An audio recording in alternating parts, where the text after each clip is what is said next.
Classico. Tête de Kylian. Steve Nadjar.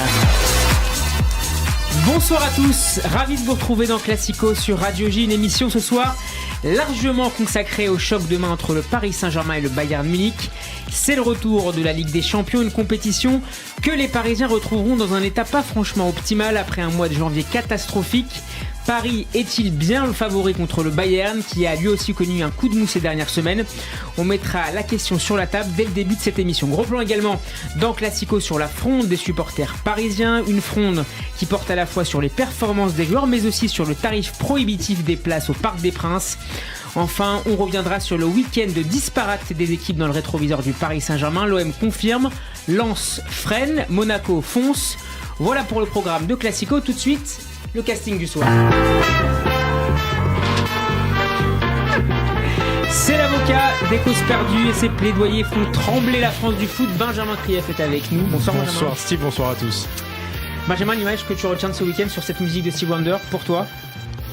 Mon image du week-end, c'est effectivement le spectacle pathétique offert par le PSG samedi. C'était vraiment triste. C'est vraiment le terme. J'étais devant ma télé, j'étais triste et affligé de voir le spectacle proposé. Voilà mon image. Face à l'OM, mercredi, ouais. On en débattra, mais je trouve que contre Marseille, Paris s'est fait marcher dessus par une équipe survoltée qui a fait, je pense, l'un de ses meilleurs matchs de la saison. Et contre Monaco, t'as l'impression que Monaco a à peine forcé pour battre le PSG hyper facilement. Et c'est pour ça qu'à mon avis, c'est encore plus inquiétant. C'est sa première dans Classico, elle dirige l'école de management du sport Apollon. Son cœur bat pour l'OM, inutile de s'en cacher, mais elle tentera de rester impartiale néanmoins lorsqu'elle parlera du Paris Saint-Germain. Bonsoir Shirley Elbaz. Bonsoir Steve, bonsoir à tous. Shirley, merci d'être avec nous et bienvenue dans Classico. Un mot sur l'OM dont on reparlera tout à l'heure. Les Marseillais ont-ils une chance selon toi d'aller au-delà de cette deuxième place actuelle? Aujourd'hui, dans toutes leurs chances, j'espère qu'ils le feront encore mieux et qu'ils arriveront à dépasser les 5 points qui leur manquent pour passer dans le PSG aujourd'hui. Ils sont aussi forts que le PSG, en tout cas au mois de janvier? Aujourd'hui, au mois de janvier, je pense qu'ils ont fait une belle reprise de rentrée par rapport au PSG qui est aujourd'hui aux abonnés absents, que ce soit au championnat, en termes de championnat et puis en termes aussi de Coupe de France. Et on espère que demain, ils pourront faire quelque chose. Alors, notre invité ce soir est une voix familière des auditeurs de Classico. C'est le rédacteur en chef de SoFoot, dont le nouveau numéro vient de sortir avec une interview d'une légende du foot dont on reparlera tout à l'heure, Romario. Javier Prieto Santos, bonsoir à toi. Bonsoir Steve, et bonsoir à toi à nouveau Steve. Dans Classico, merci d'être venu. Une image de ce week-end de foot? Écoute, l'image c'est le ouin-ouin de Marquinhos qui a dit on laisse une famille à la maison. Oui, on laisse une famille à la maison, effectivement. On la laisse tous à la maison quand on part travailler. Donc voilà, j'avoue que j'ai pris mon mouchoir et je me suis un peu séché les larmes en l'écoutant et j'ai trouvé ça complètement ridicule. Voilà. Il mérite de porter le brassard à nouveau? Moi, j'ai beaucoup de respect pour Marquinhos. Mais là, sa communication est catastrophique. Après, c'est un capitaine parce qu'il est poli, il est lisse, il est diplomate. Mais est-ce que sont les missions d'un capitaine d'être lisse? Au PSG, j'ai l'impression que ça fait partie de la mission. Mais après, quand vous lui dites, mais est-ce que tu dis les choses, les vérités à Neymar quand il fait n'importe quoi ou à n'importe qui d'autre, il te dit non. Bon, et là, c'est là où il y a une petite faille en fait, parce que normalement un capitaine est censé rameuter les troupes, est censé avoir le rôle de berger, et lui il a oublié son bâton de berger à la maison du coup. À la maison avec sa femme, ses enfants. Mais après oui, sa famille, il y tient. Et malheureusement t'es joueur de foot et tu ne touches que quelques millions par an, donc ça pose question. Benjamin, samedi il est complètement absent de son rôle de capitaine. Il se dit que dans les vestiaires c'est Sergio Ramos qui a ramené un peu le calme quand le ton est monté. T'as Kimpembe qui va voir les supporters alors que Marquinhos avait dit de pas y aller. Donc là encore une fois samedi son rôle de capitaine est complètement mis en défaut publiquement quoi. Il y a un truc qui tourne pas rond quoi dans son positionnement de capitaine. Il n'y a pas que samedi, mais samedi je trouve que ça saute vraiment aux yeux quoi. Chers auditeurs, Classico est à suivre sur radioj.fr et en vidéo sur Facebook et Twitter, émission également disponible sur la page YouTube de la radio. Merci à vous de partager et commenter nos contenus sur Twitter, Instagram et TikTok. Classico saison 3, épisode 86, c'est parti. Radio J. Radio J. Jusqu'à 22h, c'est Classico. Radio J. Steve Nadjar. La nouvelle est tombée dans l'après-midi. Kylian Mbappé sera bien dans le groupe du PSG pour affronter le Bayern demain. Il a participé aujourd'hui à l'intégralité de la séance d'entraînement. De là être titulaire, Javier ? Si tu étais Christophe Galtier. Je pense que c'est le meilleur Doliprane pour le PSG, Mbappé, mais je pense pas qu'il sera titulaire. Je pense pas que Galtier court le risque de titulariser un joueur, même s'il est très important, et de le faire rechuter, parce que ça joue en 2 matchs. Là, c'est le match aller, donc il n'y a pas encore le feu à la maison, pas encore totalement en tout cas.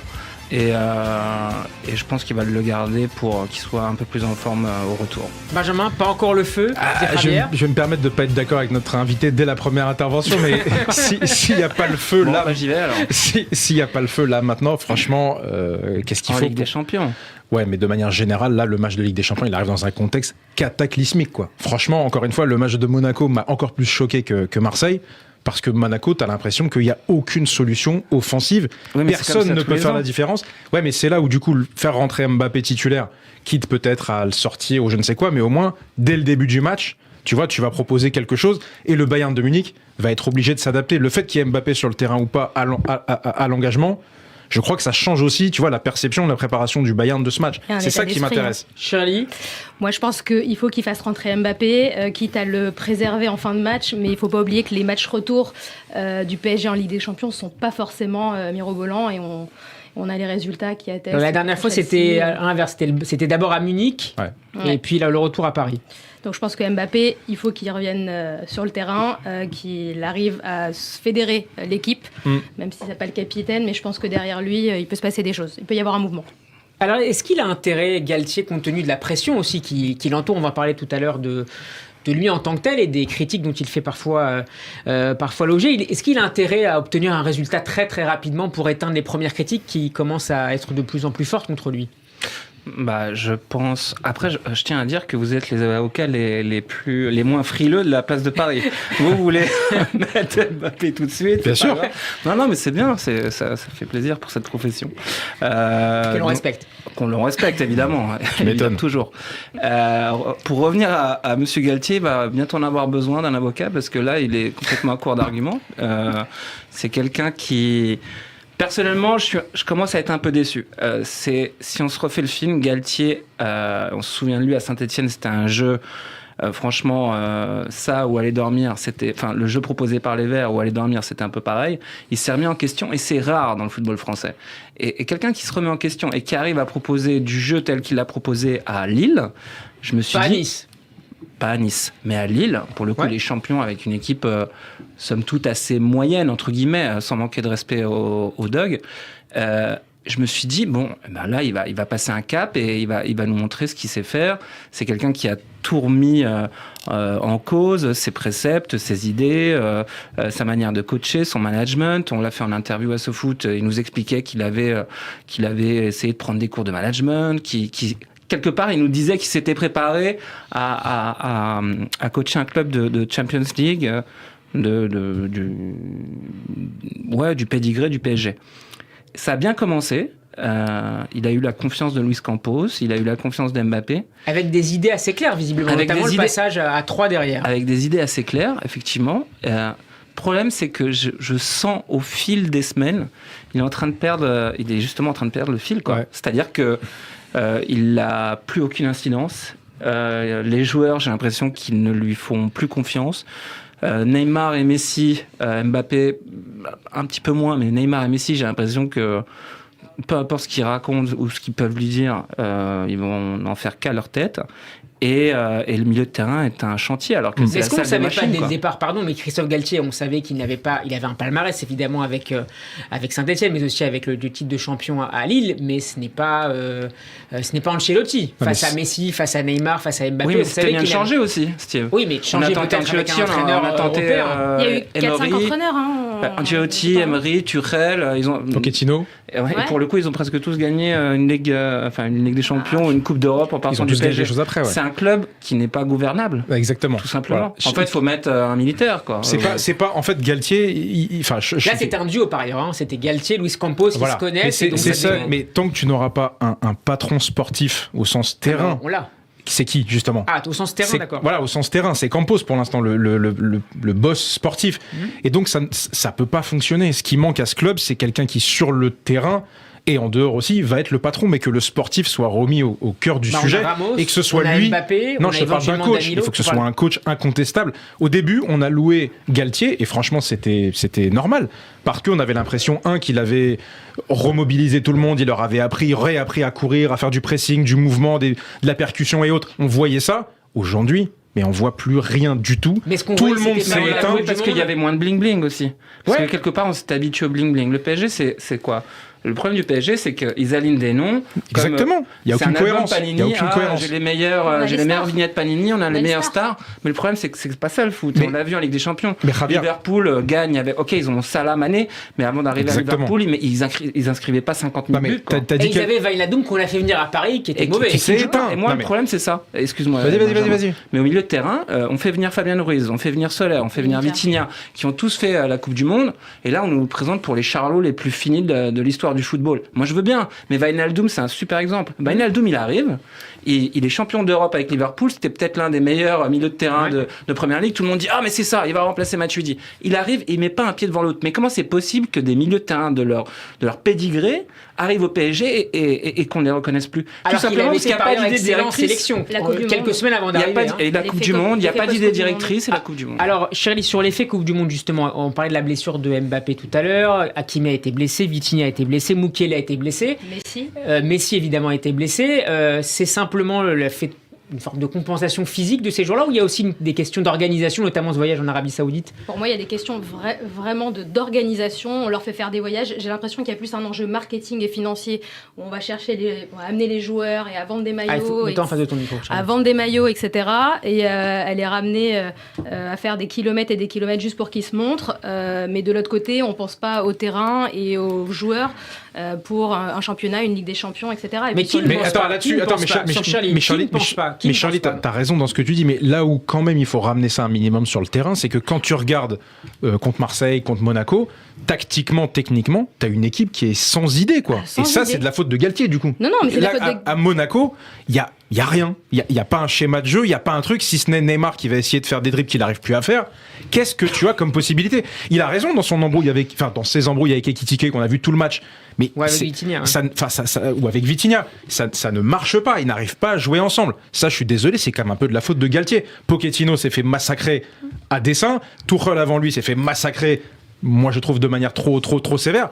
Bah là, Galtier, il faut quand même regarder un peu ce qui se passe sur le terrain aussi depuis la Coupe du Monde. Ils arrivent plus, ils sont perdus. Moi, je pense T'as qu'il y a un l'impression problème qu'ils n'ont pas de dirigeants, hein. directive. Il y a un problème de dirigeant au-dessus. Je pense que c'est pas que le problème de Mais Galtier. tu as raison. aussi- Non, mais aussi tu as raison. au-dessus, Mais aussi sur le terrain. et pas d'investissement. Mais tu as raison. Mais tu dois quand même faire un peu mieux sur le terrain. Avant de venir, pardon Benjamin, on va plonger ce débat-là, mais sur la question de Galtier, Javier, est-ce qu'il n'y a pas un peu trop de clémence vis-à-vis de Galtier, notamment de ce duo Galtier et Luis Campos? Si on compare, tu parlais de Pochettino, Benjamin, ou de Tuchel avant, au bout de 2-3 mois, on tapait fort dans la presse. Exactement. Ce qui n'est pas le cas avec Galtier. Ouais, c'est vrai. Mais après, je faisais partie de ceux qui voulaient être un peu... Personnellement, après, je fais pas un mea culpa, mais je faisais partie de ceux qui voulaient être clément avec Galtier, pas parce qu'il était français. Moi, je m'en fiche du passeport. Il peut venir d'Ouzbékistan ou du Tchirkistan ou de je ne sais où. C'est pareil. Et Galtier...